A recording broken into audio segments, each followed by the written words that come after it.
Good day, it's Rowena List from GettingItTogether.ca, and today I'd like to chat with you about how to organize for quarantine, part 3. We are in our third month of self-isolation and quarantine, getting ready to go into phase 2, which means that some of you are going to be heading back to work shortly, maybe within the next week or two. And then you'll get back to even busier schedules, doing way more than what you have been doing over these last 3 months.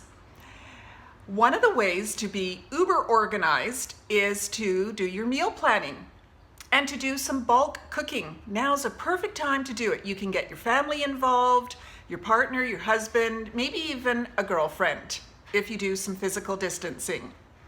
So the other day I was doing, I was doing some cooking for a client, and the groceries were $57.50 Canadian, and I was able to make a huge batch of turkey stew and a huge batch of chicken cacciatore.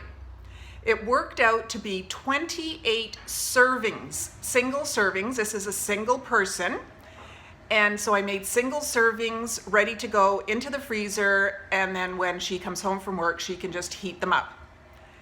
This works out to be $2, 2 Canadian dollars a serving.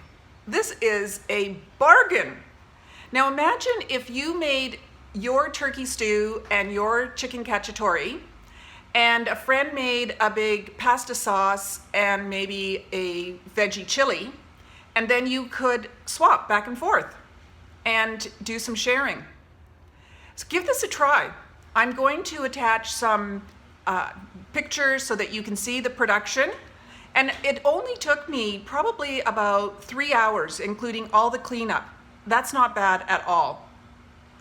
You can see some of the Facebook Lives at Facebook Rowena List or GettingItTogether.ca.